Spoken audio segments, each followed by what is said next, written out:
Imagine walking into your husband's engagement party. The man who murdered you 5 years ago, the man who pushed you off a 100-foot cliff while you were pregnant with his child, the man who thought you were dead and buried. Now imagine standing before him, alive, scarred, and armed with evidence that will destroy everything he's built. This is not just a story of survival. This is a story of a woman who crawled back from death itself to serve justice on a silver platter.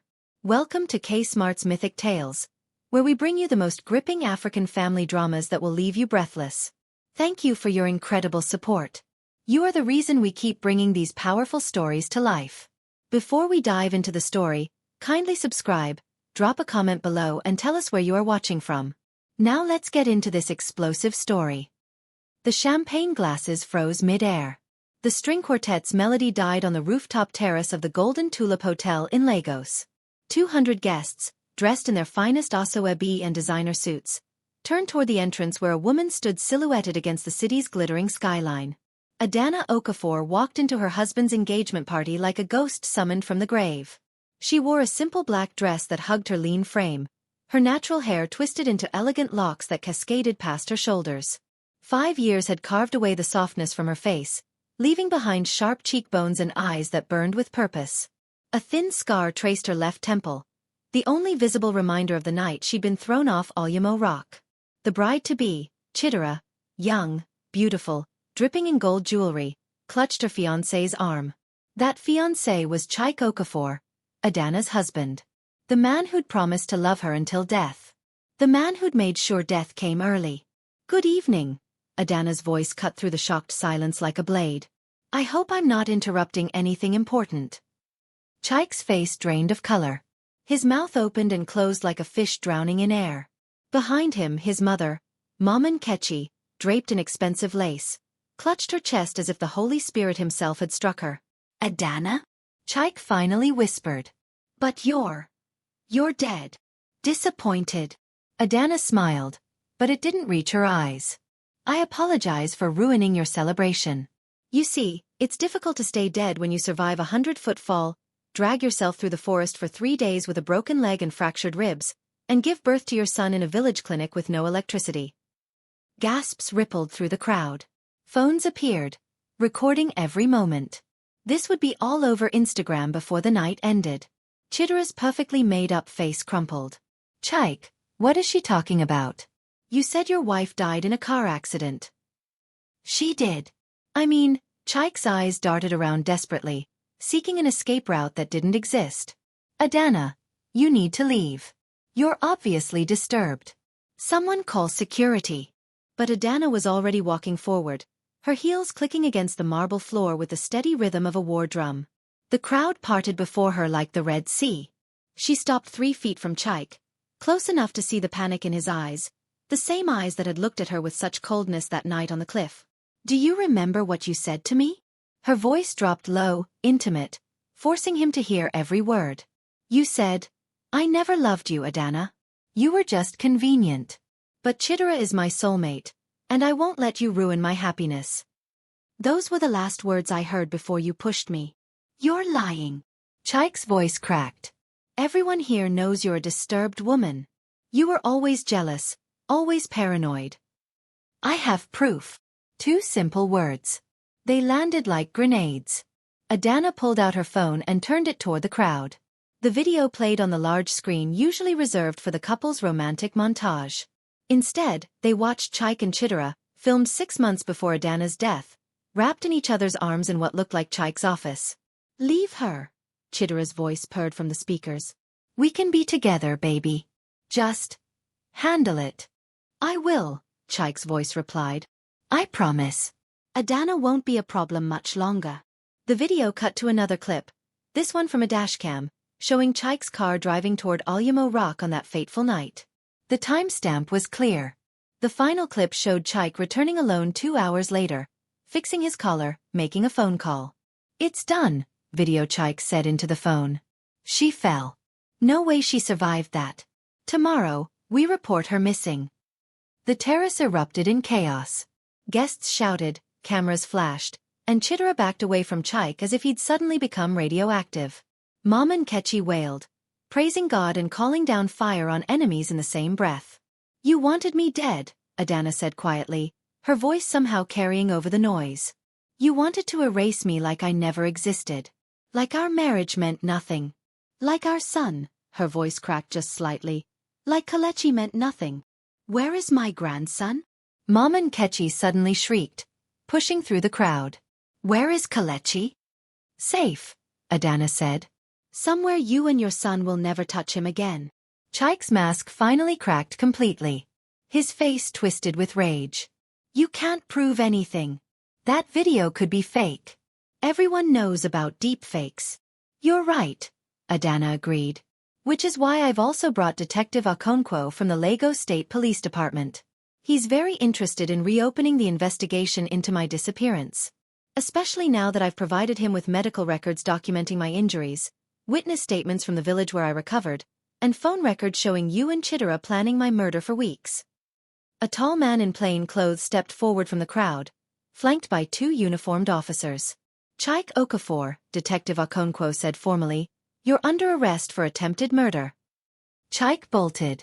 He made it exactly 12 feet before 3 guests, including Adanna's cousin Emeka, a former university rugby champion, tackled him to the ground. The rooftop dissolved into complete pandemonium. Chidera screamed about being deceived, about being an innocent victim. Mama Nkechi fainted dramatically into someone's arms. And Adanna stood perfectly still in the center of it all, watching her husband get dragged away in handcuffs. But her revenge had only just begun. As the police led Chike toward the elevator, he twisted around to look at her one last time. You'll regret this, he snarled. You have no idea what you've started. I'll destroy you. I'll take everything. Adanna smiled then, really smiled. You already tried that, Chike. And look, I'm still standing. The elevator doors closed on his face. The guests began to scatter, some congratulating Adanna, others avoiding eye contact as they rushed to leave. Adanna watched them go, her heart pounding beneath her calm exterior. She'd waited 5 years for this moment. 5 years of healing, planning, surviving. Her phone buzzed. A text from an unknown number. Phase 1 complete. But are you ready for Phase 2? They won't go down easily. The family has connections you don't know about. Adanna's fingers tightened on her phone. She'd expected retaliation. The Okafor family didn't build their real estate empire by playing fair. But neither did a woman who'd crawled back from death itself. 5 years earlier, Adanna's eyes had opened to white ceiling tiles and the chemical smell of disinfectant. Pain radiated through every cell of her body. A woman's face, elderly, kind, deeply lined, swam into focus above her. Easy, Nwanyi Oma, the woman murmured in Igbo. Don't try to move. You're badly hurt. Adanna's hand moved instinctively to her stomach. Still swollen but different. Empty. My baby, she croaked, her throat raw. Where's my baby? Your son is alive. The woman, who introduced herself as Nurse Obioma, smiled gently. Small, but strong. Like his mother. You delivered him 2 days ago. Do you remember anything? Fragments. Falling through darkness. Impact. Crawling through mud and leaves, her leg bent at an impossible angle, her dress soaked with blood and amniotic fluid. The lights of this village clinic, little more than a concrete building with a generator, appearing like a miracle through the trees. The man, Adanna whispered, tears streaming down her temples. My husband. He pushed me. Nurse Obioma's expression hardened. Then he's a fool. Because you're a warrior, child. Anyone else would have died from those injuries. Anyone else would have given up. But lying in that narrow bed in Itoro village, 70 kilometers from Lagos, Adanna hadn't felt like a warrior. She'd felt like a fool. A fool who'd trusted a man's charm over her own instincts. A fool who'd ignored the warning signs, the late nights, the suspicious phone calls, the way Chike's mother had always treated her like an interloper in her own marriage. Over the following months, as her bones knit together and her son grew stronger, Adanna learned the truth about the Okafor family. Nurse Obioma's nephew, Emeka, worked construction in Lagos and knew the family's reputation. They were wealthy, connected, ruthless. Chike's father had built their real estate company through bribes and intimidation. When Mama Nkechi wanted something, she got it, and she'd wanted Chidera as a daughter-in-law from the beginning. Your husband's mother arranged everything, Emeka told her during one visit. his muscular frame filling the doorway of her small recovery room. Chidera's father owns the largest construction supply company in Nigeria. This marriage was always about business. You were just in the way. Adanna had absorbed this information in silence, rocking Kelechi against her chest. Her son, tiny, perfect, with his father's dimples and her stubborn chin, deserved better than this legacy of betrayal. I need to disappear, she said finally. If Chike thinks I'm dead, he won't look for me. Won't look for Kelechi. And then what? Emeka asked. You hide forever? No. Adanna's voice hardened. I prepare. I heal. I gather evidence. And then I make sure he pays for what he did. It had taken 2 years before she could walk without limping. Another year to build her case, tracking down witnesses, collecting records, befriending a sympathetic detective who'd always suspected something was wrong with her disappearance. She'd worked 3 jobs, selling fabrics in the market, braiding hair in a salon, cleaning offices at night, saving every naira while Nurse Obioma cared for Kelechi. The hardest part hadn't been the physical recovery or the poverty. It had been watching her son grow up calling another woman mama, even temporarily. It had been the nights when she'd questioned whether revenge was worth the risk, whether she should just take Kelechi and start fresh somewhere far away. But then she'd touch the scar on her temple and remember Chike's hands on her back, the moment of weightlessness before the fall, the cold certainty in his voice as he'd condemned her to death. No. Some betrayals couldn't be forgiven. Some men needed to face justice. Now, standing in her small rental apartment in Yaba the morning after the engagement party, Adanna watched the news coverage on her cracked television screen. Chike's arrest was the top story. The video footage had gone viral. Over 2 million views already. #JusticeForAdanna was trending on Twitter. Her phone rang. An unknown number. Hello. Adanna Okafor. The voice was female, cultured, cold. Or should I say, Adanna the ghost? This is Mom and Kechi. Adanna's grip tightened on the phone. I have nothing to say to you. But I have plenty to say to you, you ungrateful wicked girl. After everything my family did for you, married you despite your poor background, gave you a home, respectability, this is how you repay us? By destroying my son with lies. Lies. Adanna's laugh was bitter. Your son tried to murder me. The only lie is the one you told yourself, that you could erase me and no one would care. My son made a mistake. He was under pressure from that scheming Chidera. She's the real villain here. And you're just an opportunist seeking attention and money. How much do you want? Name your price and drop the charges. There's no price for attempted murder, Mom and Kechi. Your son will face trial. You think you've won? The older woman's voice dropped to a venomous hiss. You stupid, stupid girl. You have no idea what you've started. The Okafor family has connections you cannot imagine. Judges, police commissioners, lawyers who will tear you apart in court. And when we're done with you, you'll wish Chike had finished the job that night. Threaten me again, Adanna said quietly, and I'll add witness intimidation to the charges. I'm recording this call, by the way. The line went dead. Adanna set down her phone, her hands trembling. She'd expected threats, but hearing them made everything real. The Okafor family wouldn't just fight back, they'd come for her with everything they had. A knock at her door made her jump. Through the peephole, she saw Detective Okonkwo. Mrs. Okafor, he said when she opened the door. We need to talk. Chike made bail 2 hours ago. What? How? The judge said. His family paid 20 million naira. They also hired barrister Ajayi. You know him. Adanna's stomach dropped. Everyone in Lagos knew Ajayi. The lawyer who'd gotten 3 politicians acquitted of corruption charges last year. The man they called the magician, because evidence disappeared in his presence. There's more, Detective Okonkwo continued. Someone filed a counter-complaint against you. They're claiming you faked your death to extort money from the Okafor family. That your injuries were self-inflicted. That the videos are doctored. The department is under pressure to investigate you now. That's insane. I know. But they're good at this, Adanna. They're going to drag your name through the mud. They'll find every mistake you've ever made, every enemy you've ever had, and parade it in front of the media. Are you prepared for that? Was she?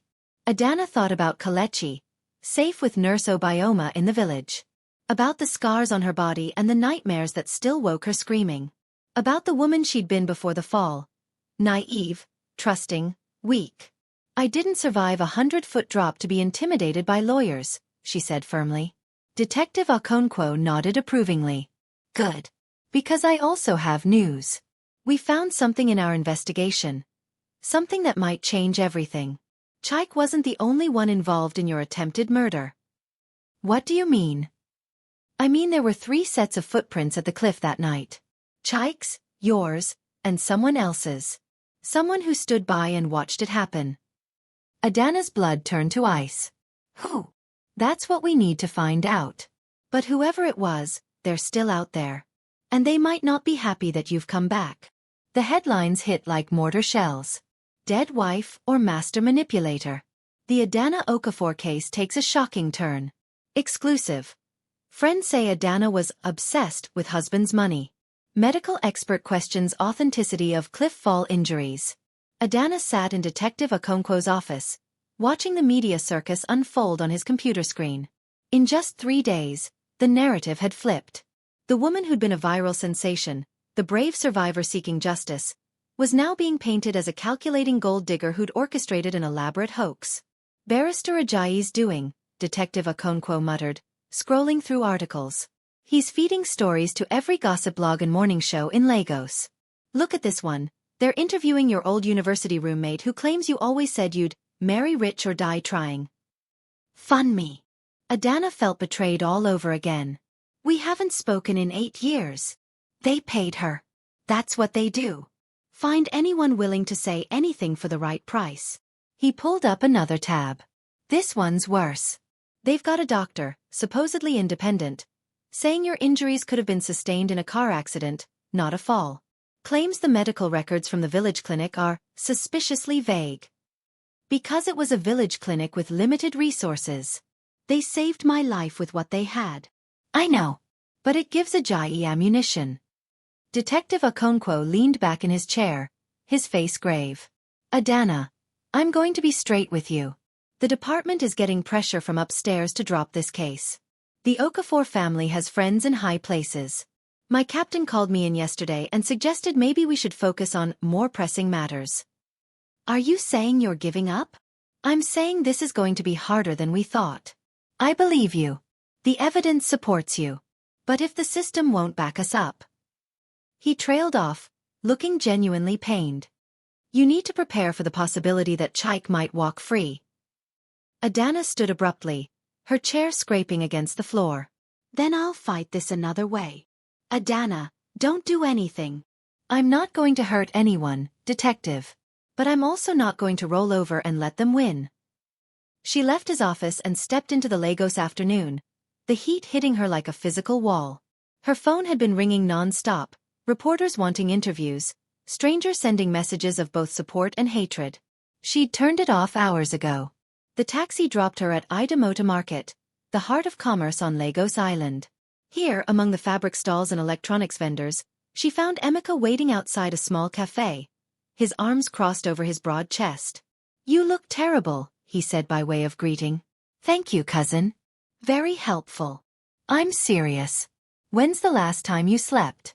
8. He guided her inside the cafe, ordered jollof rice and plantains before she could protest. You can't fight them if you collapse. Did you find what I asked for? Emeka glanced around the cafe, then slid a folder across the table. Everything I could dig up on Chidera and Wosu. It's interesting. Adanna opened the folder. Inside were printed documents, bank statements, photos, email printouts. Her eyes widened as she read. She's been embezzling from her father's company? Adanna looked up. How much? 40 million naira over the last 2 years. Small amounts, carefully hidden in the accounts. But it's there. Emeka leaned forward. Here's the interesting part. The money went to paying off gambling debts. Chidera has a problem with online sports betting. Lost millions, borrowed from loan sharks, got desperate. The pieces clicked together in Adanna's mind. That's why she needed Chike. Not just for love, for money. If she married into the Okafor family, she could cover her tracks, pay off her debts. And if a pregnant wife was in the way? Emeka finished grimly. Adanna's hands trembled as she looked at the evidence. This could destroy Chidera, expose her as the real manipulator. But could she use it? Should she? Her phone buzzed. She turned it back on. A message from an unknown number. You should stop before someone else gets hurt. Your son is beautiful, by the way. Such a strong boy. Attached was a photo of Kelechi playing in Nurse Obioma's yard. The folder slipped from Adanna's hands. They found him. Emeka grabbed the phone, his face darkening as he read the message. That's it. You're both leaving Lagos tonight. I'll drive you to the village, get Kelechi, take you somewhere safe. No. Adanna's voice was steel. That's exactly what they want. To scare me into running, into disappearing again. I won't do it. Adanna, they're threatening your son. I know. But if I run now, I teach Kelechi that bullies win. That powerful people always get away with evil. I won't. Her voice cracked. I won't let that be his lesson. Her phone rang. This time, the caller ID showed a name. Chidera Nwosu. Adanna answered on speaker. Hello, Adanna. Chidera's voice was smooth. Almost friendly. I think we should meet. Just the two of us. Woman to woman. So you can threaten me face to face? Threaten you? Chidera laughed. No. Darling. I want to offer you a deal. A way out of this mess that benefits everyone. I'm not interested in 5 million naira. Cash. In exchange for you dropping the charges and leaving Lagos permanently. You could start over somewhere nice. Give your son a good life. No more court battles. No more media attacks. Just peace. Adanna's jaw clenched. You think you can buy me off after trying to kill me? I didn't try to kill you. That was all Chike's idea. I just didn't stop him. There's a difference. Chidera's tone turned colder. But I can make your life very difficult, Adanna. The evidence you think you have? It can disappear. The witnesses who support you? They can change their minds. The detective helping you? He can be transferred to a different department. You're fighting a war you can't win. Then why are you offering me money? A pause. Because despite what you think, I'm not a monster. And because... Chidera's voice dropped. Because there are things about that night you don't know. Things that would change how you see everything. Meet me tomorrow. 3 p.m. Terraculture Restaurant in Victoria Island. Come alone. The line went dead. Emeka stared at Adanna. You're not actually considering this. She knows something, Adanna said slowly. About the third person at the cliff. She has to. It's obviously a trap. Maybe. But she's also scared. I heard it in her voice. She's offering money because the Okafor family is starting to panic. Which means we're winning. Adanna met her cousin's eyes. I'm going to that meeting. And I'm going to find out who else was there that night. At least let me come with you. Wait outside just in case. Adanna nodded. Okay. But Emeka? I need you to do something else first. I need you to contact every news outlet in Lagos. Tell them Adanna Okafor is ready to give her side of the story. No holds barred. Are you sure? Once you go public like that. They've already dragged me through the mud. Now it's my turn to speak. The interview aired on Channels TV the next morning. Adanna sat across from Grace Ease, Nigeria's most respected investigative journalist, in a studio on Victoria Island. Mrs. Okafor, Grace began, you've been accused of faking your own death for financial gain. What do you say to those allegations? Adanna looked directly into the camera. I say that a woman doesn't break 3 ribs, fracture her leg in 4 places, and give birth alone in a village clinic as part of a scam. I say that my body bears the scars of the night my husband tried to murder me. And I say that wealthy, powerful people will do anything, including destroy an innocent woman's reputation, to avoid accountability. You have medical records to support your claims? I do. I also have witness statements, phone records, and video evidence showing my husband and his mistress planning my murder. But more than that, I have something they can't buy or manipulate, the truth. Grace leaned forward. There are rumors that you're planning to expose more people involved in your attempted murder. Can you confirm? I can confirm that there was a third person at Olumo Rock that night. Someone who watched my husband push me off that cliff and did nothing. Someone who's been hiding in the shadows, letting Chike take all the blame. Adanna's voice hardened. And tomorrow, I'm meeting with someone who knows exactly who that person is. The interview went viral within hours. #Who is the third person trended across social media. Speculation ran wild. Was it a family member? A business associate? The public demanded answers. Which meant that when Adanna walked into Terraculture restaurant the next afternoon, cameras from 3 different news outlets were camped outside. Whatever Chidera had planned, it would now happen in the public eye. The restaurant was elegant. All exposed brick and hanging plants, the kind of place where Lagos's elite came to see and be seen. Chidera sat at a corner table, her beauty somewhat diminished by dark circles under her eyes and bitten fingernails. You brought the media, Chidera said flatly as Adanna sat down. You threatened my son. I'm not taking chances. Chidera's jaw tightened. That wasn't me. That was Mama Nkechi. She's out of control. And you're what? A helpless victim in all this. I never wanted you dead. Chidera's voice rose, then dropped as nearby diners turned to stare. I just wanted Chike. I loved him. Or I thought I did. Loved him enough to help plan my murder? I didn't know he was going to kill you. Tears welled in Chidera's eyes. He said he'd divorce you, that it would be clean. I didn't know about Olumo Rock until after it happened. But you knew I was pregnant. You knew he had a wife. And you pursued him anyway. Yes. Chidera's voice was barely a whisper. Yes, I did. Because I was desperate. My gambling debts, my father's company. I needed the Okafor money, the status. I thought if I could just marry Chike, everything would be okay. And now? Chidera laughed bitterly. Now my life is ruined anyway. My father found out about the embezzlement. Chike's in jail. The wedding's off. And you? She looked at Adanna with something like admiration. You came back from the dead to destroy us all. I came back for justice. No. Chidera pulled an envelope from her purse, slid it across the table. You came back for revenge. There's a difference. But maybe you deserve it. Adanna opened the envelope.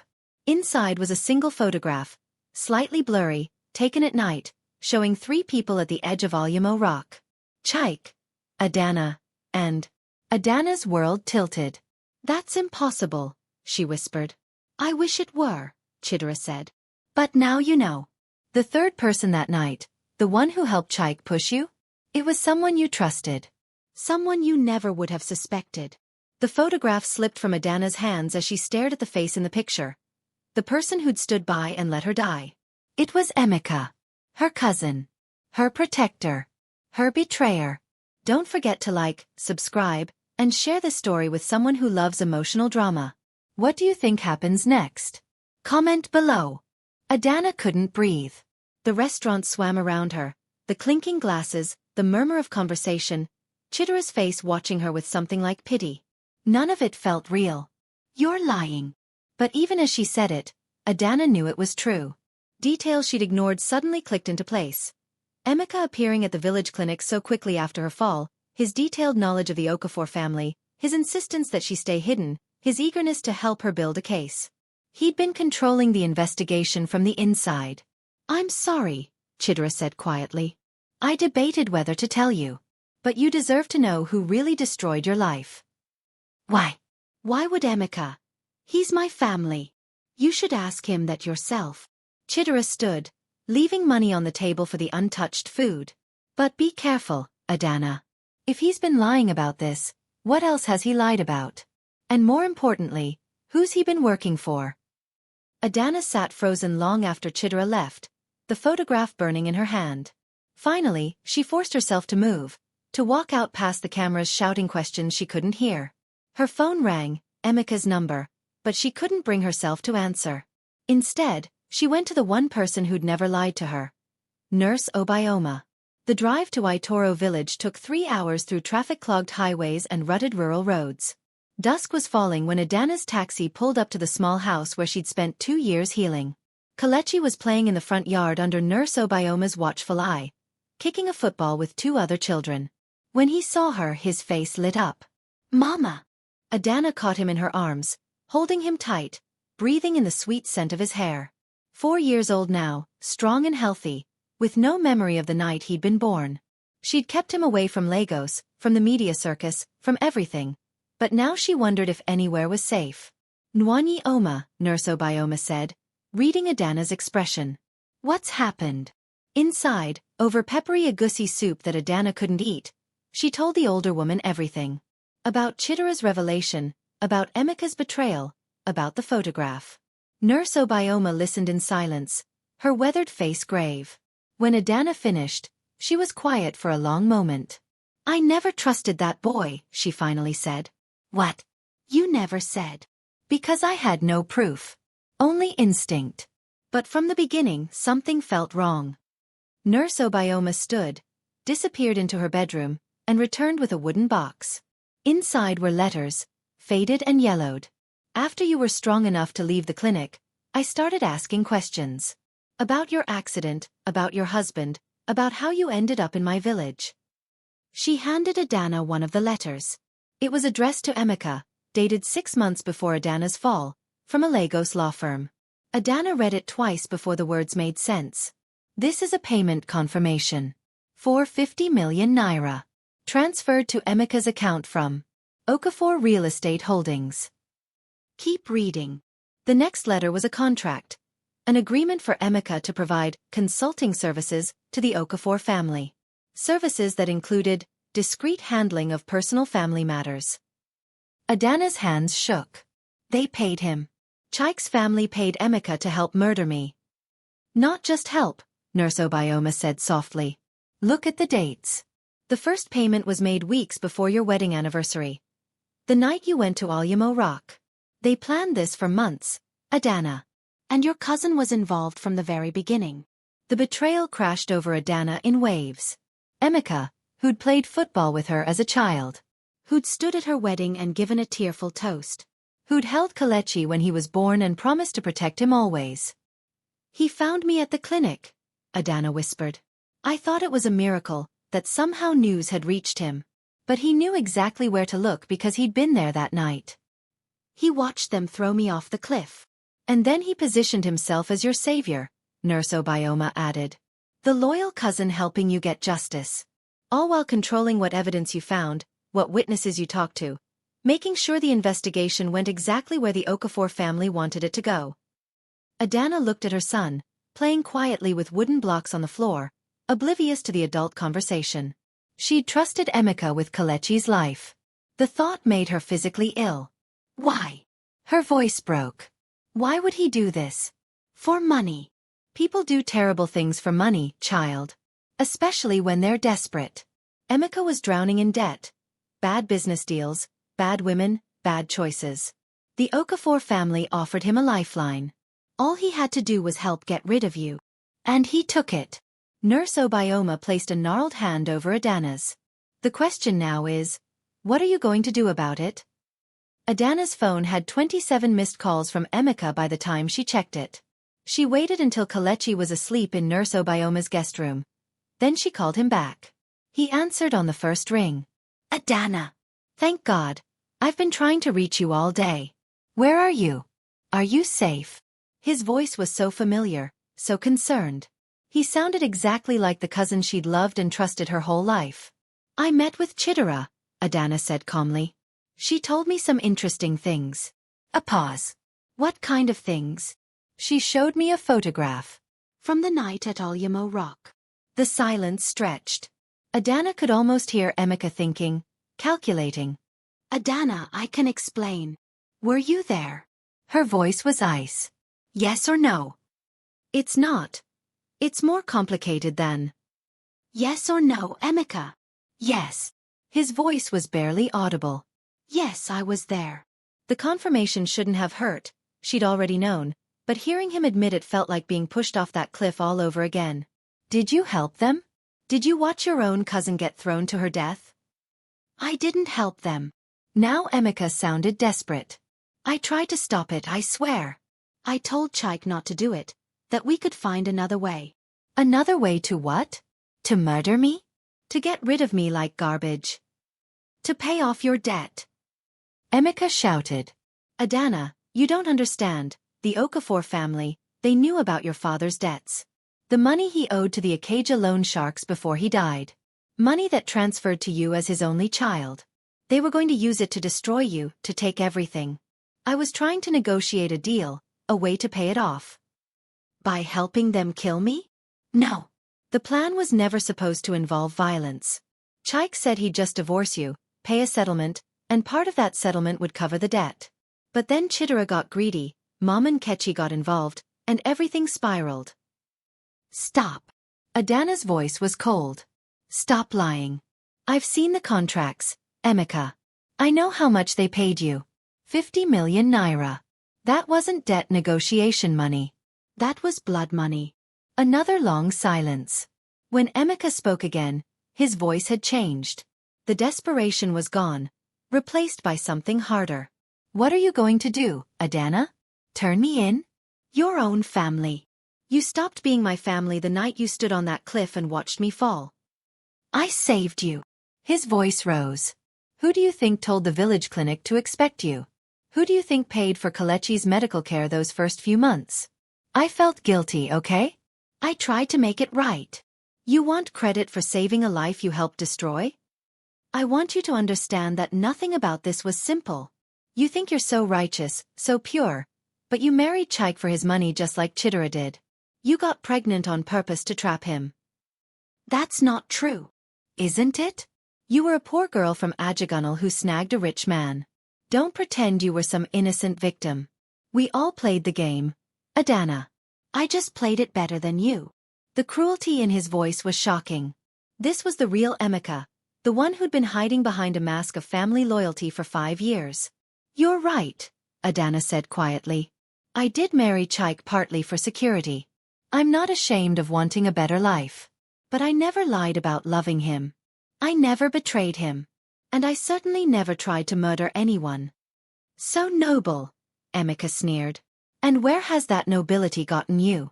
Your reputation is destroyed, you're fighting a legal battle you can't win, and your son will grow up knowing his mother chose revenge over his safety. Very heroic. At least I can look my son in the eye.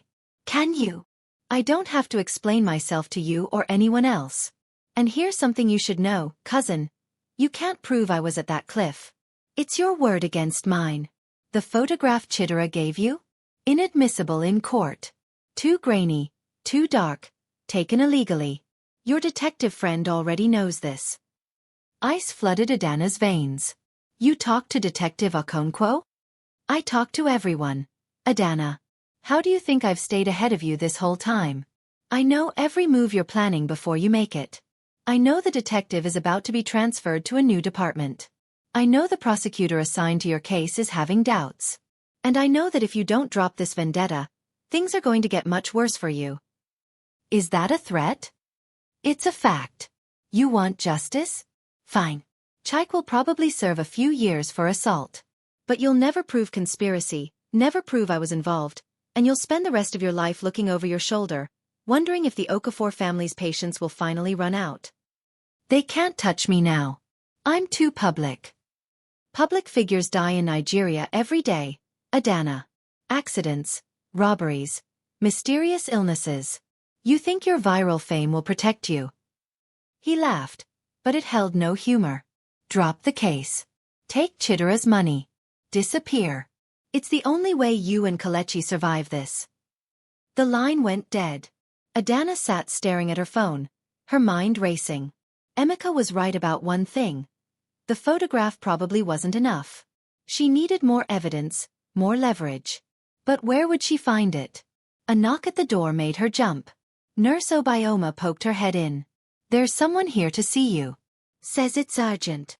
Who? Your husband's mother. Adanna's heart stopped. Mama and Kechi? Here. Standing on my porch right now, demanding to speak with you. I told her to leave, but she says she has information about the night you fell. Information that can destroy Emeka and Chike both. This had to be a trap. But if there was even a chance Mom and Kechi could provide evidence. Adanna stood. Let her in. But stay close. Mama Nkechi looked smaller somehow, diminished without her designer clothes and imperious attitude. She wore a simple wrapper and head tie, her face free of makeup, her eyes red from crying. "Adanna," she said, her voice hoarse. "Thank you for seeing me. I haven't decided whether I'm going to listen to you yet." "Start talking." The older woman sank into a chair uninvited. "My son is a murderer. I raised him, loved him, gave him everything, and he became a monster. I need you to understand. I didn't know. Not until after. Not until I found this." She pulled out a small digital recorder, set it on the table. "Before Chike's arrest, I was cleaning his office at home. I found this hidden in his desk drawer. It's a recording from the night you fell. He made it on his phone and forgot to delete it." Adanna's hands shook as she reached for the recorder. "Why would you give this to me?" "Because I have a grandson." Mama Nkechi's voice broke. "Kelechi is my blood, my flesh. And I realized, if Chike could kill you, what would stop him from hurting our son someday? What kind of man had I raised?" She pressed play. Chike's voice filled the small room. "Is everything ready?" Emeka's voice. "The cliff is deserted. No witnesses. I checked 3 times." A woman's voice. "Chidera. And you're sure about this?" "There's no other way." "Chike, she's pregnant with my child. If she has that baby, I'm trapped forever. This is the only solution." "Emeka. Your mother knows?"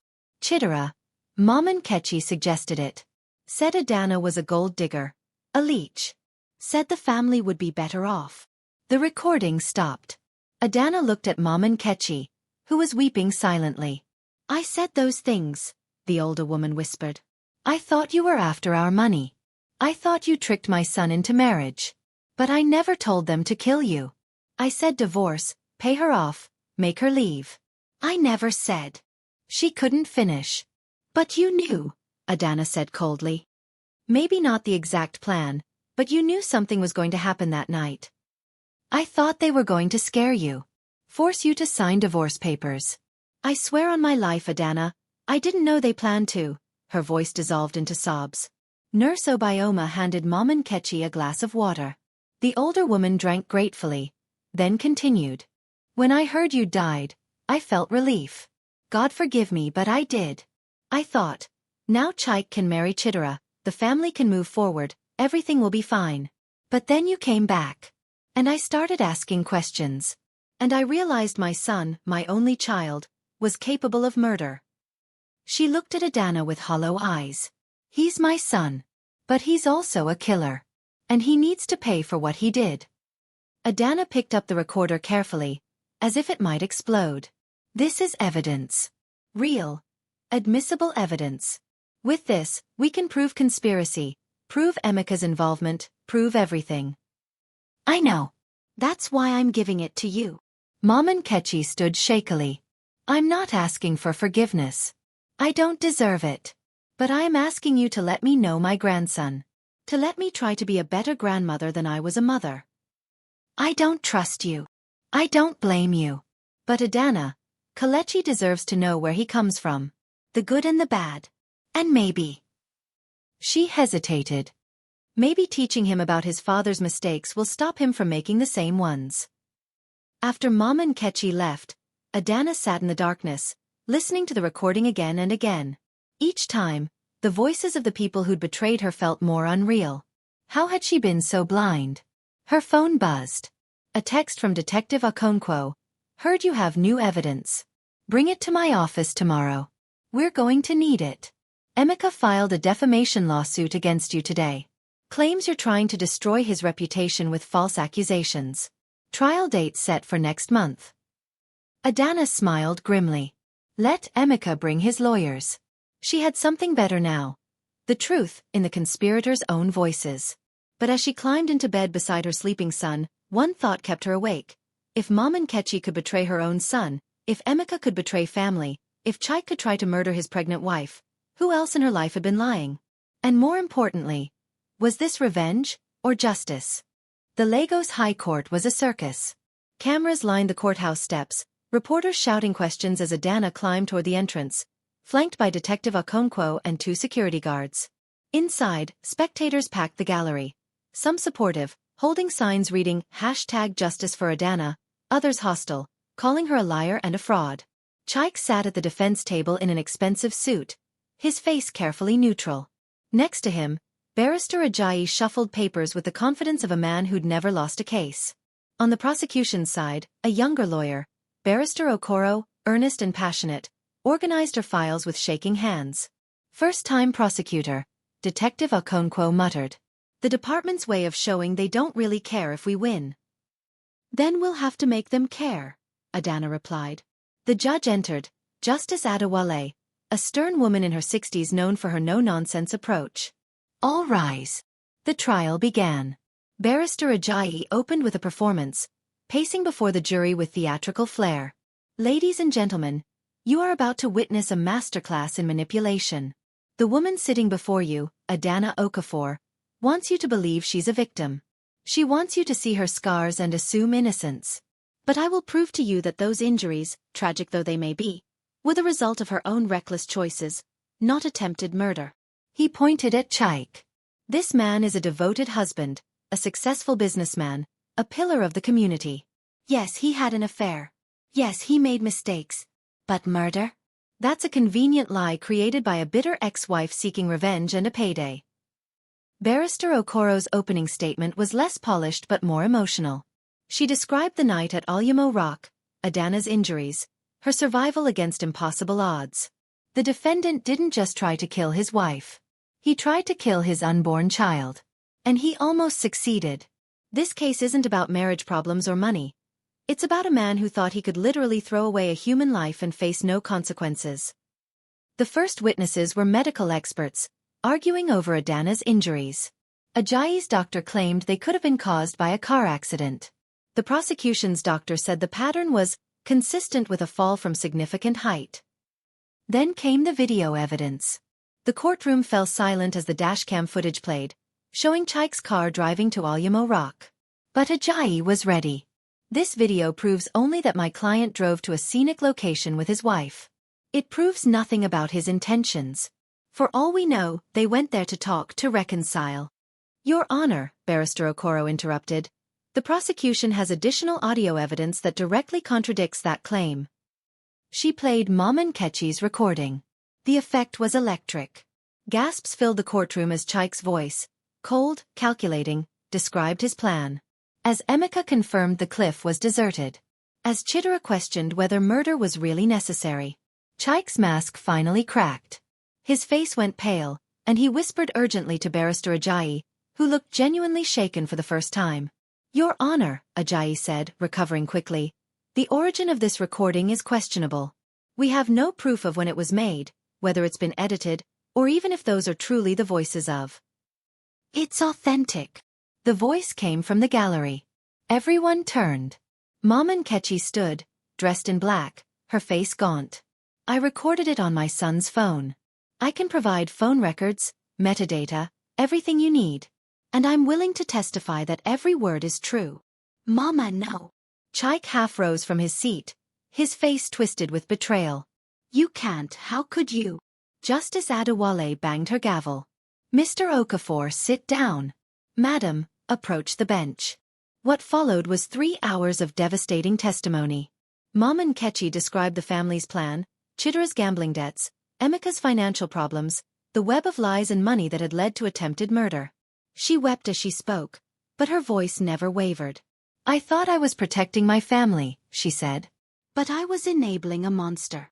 Barrister Ajayi tried to discredit her, painted her as a vengeful mother-in-law, suggested she'd turned against her son for attention, but the recording spoke for itself. Then came Adanna's testimony. She walked to the witness stand on legs that trembled, but her voice was steady as she described her marriage, the affair, the growing sense of danger. When she reached the night at Olumo Rock, the courtroom was so quiet you could hear people breathing. He looked at me, Adanna said, her eyes on Chike, and he said, you were never enough. Then he pushed me. I remember falling, the wind, hitting the rocks. I remember thinking, my baby, God save my baby. And then nothing. Mrs. Okafor, Barrister Okoro said gently, can you identify the person who pushed you? Chike Okafor. My husband. And was anyone else present? Yes. My cousin, Emeka, stood 3 feet away. He didn't try to stop it. He just watched. The courtroom erupted. Justice Adewale banged her gavel repeatedly. Order. I will have order. Barrister Ajayi's cross-examination was brutal. He questioned Adanna's memory, suggested her injuries had caused confusion, implied she was lying about Emeka's presence to expand the lawsuit. Isn't it convenient, Ajayi said, his tone dripping with sarcasm, that you suddenly remember your cousin being present? After he refused to support your financial claims against the Okafor family. I've always known Emeka was there, Adanna replied calmly. I just didn't have proof until now. Proof? You mean an alleged photograph shown to you by your husband's mistress, a woman with her own agenda against the Okafor family? I mean the recording you just heard, where Emeka's voice is clear as day. Ajayi changed tactics. Mrs. Okafor, you filed a civil suit seeking 50 million naira in damages from my client. Isn't this trial really just about money? No amount of money can give me back what I lost. My health, my sense of safety, the first 2 years of my son's life. I'm here because attempted murder should have consequences. Even if it destroys your son's father? Leaves Kelechi with a parent in prison. The question hung in the air. Adanna took a breath. Kelechi deserves better than a murderer for a father. He deserves to grow up knowing that justice exists, that powerful people don't always get away with evil. I'm doing this for him. The trial lasted 3 more days. Chidera was called to testify and admitted everything under oath. The affair, the plan, her gambling debts. Emeka, named as an unindicted co-conspirator, invoked his Fifth Amendment rights and refused to testify. But his silence spoke volumes. The closing arguments were passionate on both sides. Barrister Ajayi painted Chike as a flawed man who'd made mistakes but wasn't a murderer. Barrister Okoro reminded the jury that almost succeeding in murder is still attempted murder. Then came the wait. The jury deliberated for 6 hours. Adanna sat in a small room with Detective Okonkwo, unable to eat or drink, her mind replaying every moment of the trial. Whatever happens, the detective said, you've already won. You survived. You told your truth. That's more than most people in your situation get to do. But what if it's not enough? What if he walks free? Then we appeal. And we keep fighting. But Adanna, he met her eyes. You need to start thinking about what comes after. Win or lose, this trial won't heal what was broken. At some point, you'll need to figure out how to move forward. Before Adanna could respond, Barrister Okoro burst into the room. They have a verdict. The courtroom was packed again, the tension suffocating. Adanna's hands gripped the armrests of her chair as the jury filed in. She tried to read their faces, but they were carefully blank. Has the jury reached a verdict? Justice Adewale asked. We have, Your Honor. The jury foreman stood, a middle-aged woman with kind eyes. On the count of attempted murder, we find the defendant, Chike Okafor, guilty. The courtroom exploded. Chike shouted something incoherent, Barrister Ajayi objected loudly, and Mama Nkechi wept. Adanna sat frozen, unable to process what she'd just heard. Guilty. Justice Adewale banged her gavel until order was restored. Chike Okafor, you have been found guilty of attempted murder. I sentence you to 25 years in Kirikiri Maximum Security Prison, with the possibility of parole after 15 years. Additionally, the civil damages of 50 million naira are awarded to the plaintiff. Chike was led away in handcuffs, still shouting. As he passed Adanna, their eyes met. His face held no remorse, only rage. This isn't over, he hissed. My family will destroy you. But Adanna felt nothing. No triumph, no relief. Just an overwhelming exhaustion. Outside the courthouse, she faced the cameras one last time. How do you feel about the verdict? A reporter called. I feel. Adanna paused, searching for words. I feel like I can breathe again. Like maybe the system does work sometimes. But mostly I feel sad. Sad that it came to this, that a man I once loved became someone capable of such evil. What about Emeka? Will you pursue charges against him? That's up to the prosecutor. But yes, I believe he should face justice too. And your son? How will you explain this to him? Adanna looked directly into the camera. I'll tell him the truth. That his father made terrible choices. That some people let power and greed destroy their humanity. And that even when the world tries to bury you, you can dig yourself out and fight for what's right. But revenge, Adanna was learning, had unexpected consequences. That night, as she sat in her apartment with Kelechi finally asleep, her phone rang. An unknown number. Hello. Congratulations on your victory. The voice was male, unfamiliar, cold. Chike hired me to deliver a message. You took everything from him. His freedom, his reputation, his family's standing. He wants you to know that 25 years is a long time. Long enough for people to forget to be careful. Long enough for accidents to happen. Who is this? Someone who gets paid very well to make problems disappear. Your cousin Emeka sends his regards too. He won't be charged due to insufficient evidence, by the way. The prosecution decided one conviction was enough. The line went dead. Adanna sat in the darkness, her victory suddenly hollow. Chike was in prison, but his reach extended beyond bars. And Emeka was still out there, free, unpunished. A knock at her door made her jump. Through the peephole, she saw Detective Okonkwo. It's late, she said, opening the door. What's wrong? His face was grim. We need to talk. About witness protection. Emeka disappeared 3 hours ago. Missed his check-in with his lawyer, cleared out his apartment. We think he's run, but there's a chance he's planning something. You and Kelechi need to go somewhere safe until we find him. I'm tired of running. I know. But just for a few weeks until...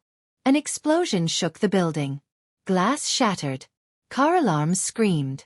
Adanna and the detective rushed to the window and looked down at the street below. Her car was engulfed in flames. That's a message, Detective Okonkwo said grimly. Next time, it won't be an empty car. Pack a bag. You're leaving tonight. As Adanna gathered Kelechi and a few belongings, moving through her apartment in a daze, one thought crystallized. Winning in court wasn't enough. Not when the people she'd exposed still had power, money, connections. The justice system had given her a verdict. But real justice, the kind that kept her son safe, the kind that held everyone accountable, that was something she'd have to create herself. The safe house was a modest compound in Badagry, far from the chaos of Lagos. High walls topped with broken glass, a single gate guarded by 2 policemen, windows covered with thick curtains. Adanna and Kelechi had been there for 3 weeks, living like prisoners in protective custody. Mama, when can we go home? Kelechi asked for the 100th time, his small face pressed against the window. Soon, Omo me. Soon.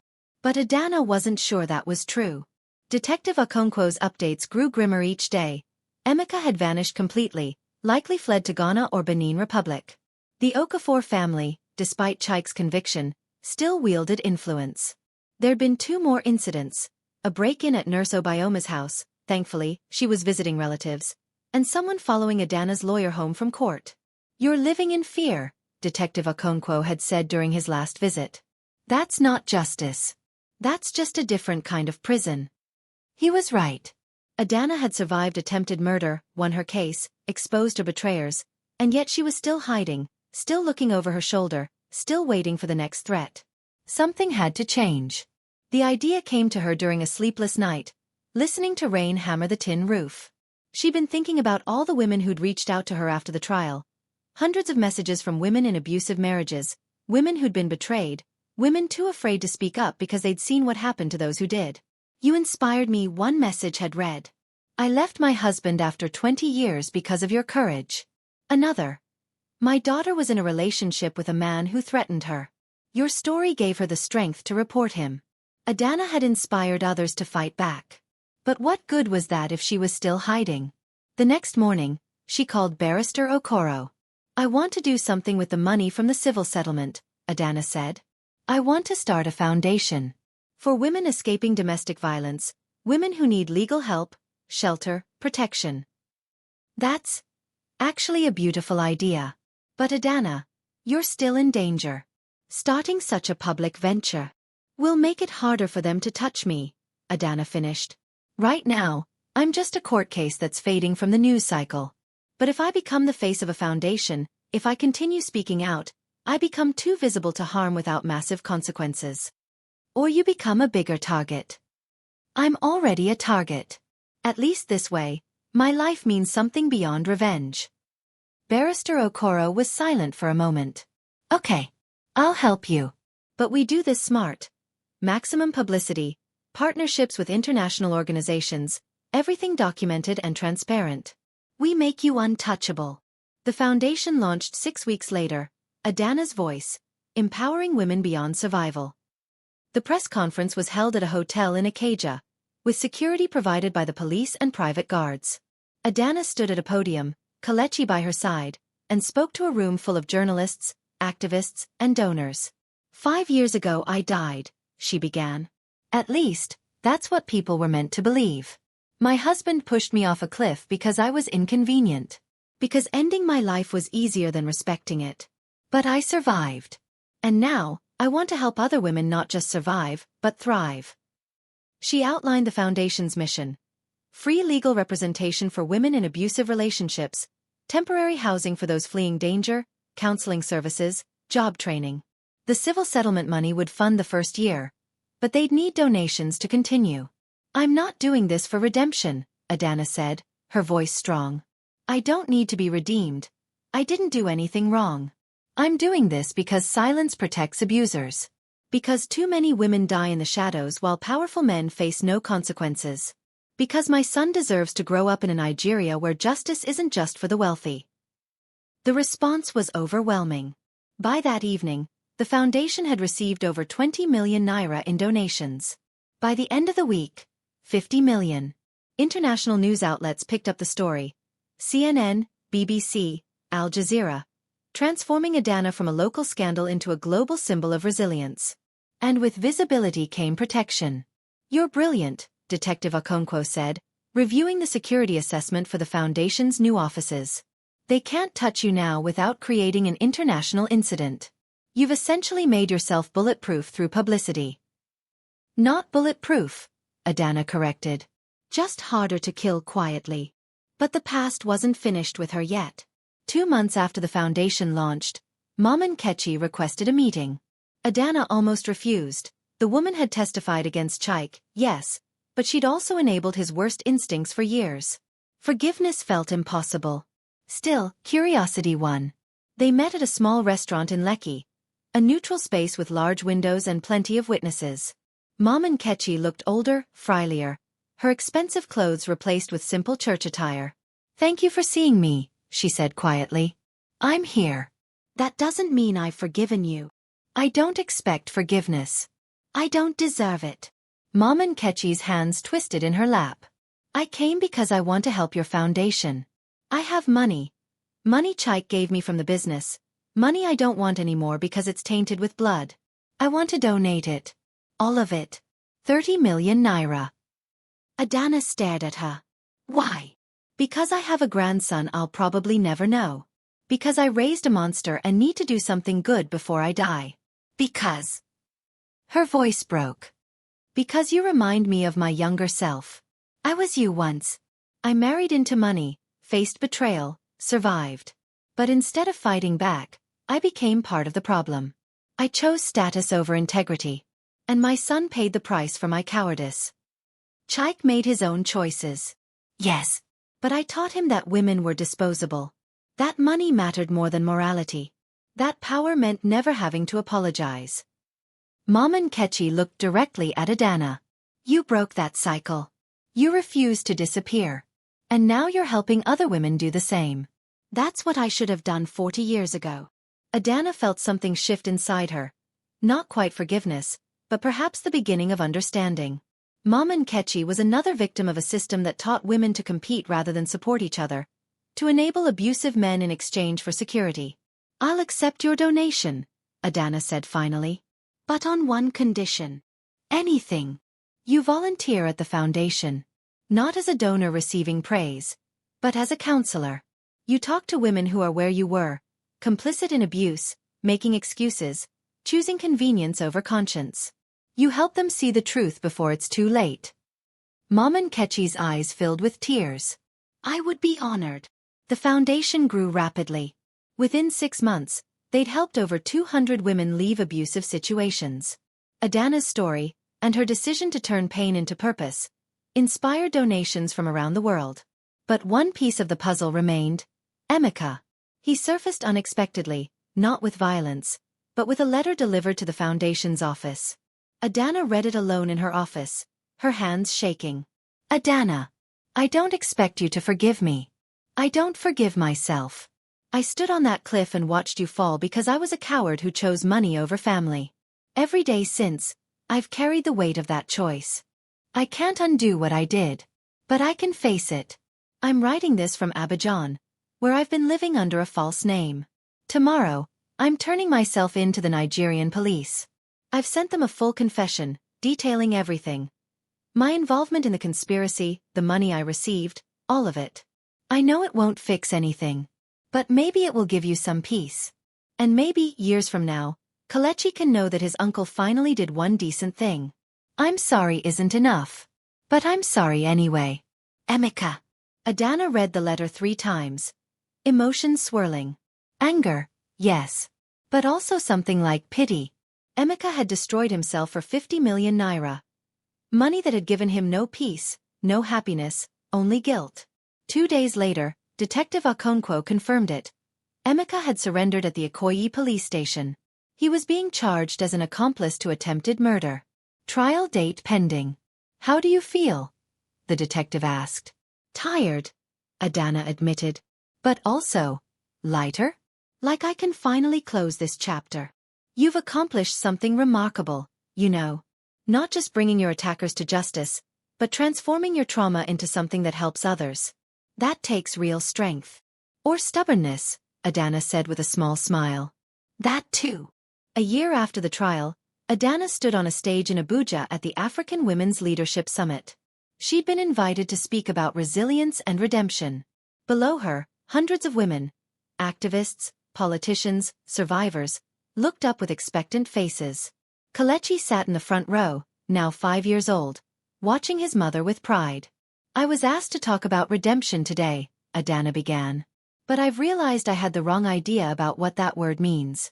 I thought redemption was about making my abusers pay. About getting justice, seeing them punished. She paused, gathering her thoughts. But redemption isn't about revenge. It's about refusing to let your pain define you. It's about taking the broken pieces of your life and building something new. Something that helps others avoid the same suffering. She gestured to the audience. Every woman in this room has survived something. Betrayal, violence, discrimination, loss. We all have scars. But we also have a choice. We can let those scars make us bitter, or we can let them make us better. Her voice grew stronger. I chose better. Not because I'm special or unusually strong, but because I had my son watching, and I wanted him to learn that victims can become warriors. That falling doesn't mean staying down. That justice, real justice, isn't just about punishment. It's about transformation. The applause was thunderous. After the speech, dozens of women approached her with their own stories, their own questions. One young woman, barely 20, grabbed Adanna's hands. My boyfriend pushed me down the stairs 2 weeks ago. She whispered. I was too scared to report it. But after hearing about you, I went to the police yesterday. Thank you for showing me I could. These moments, these connections, mattered more than any court verdict. That evening, Adanna took Kelechi to a quiet beach in Abuja. They walked along the shore, waves lapping at their feet, the sun setting in brilliant oranges and purples. Mama, Kelechi said, people say my papa is bad. Is that true? Adanna had known this conversation was coming. She knelt to her son's level, choosing her words carefully. Your papa made very bad choices. He hurt people including me. And he's paying the consequences for those choices. Does that make me bad too?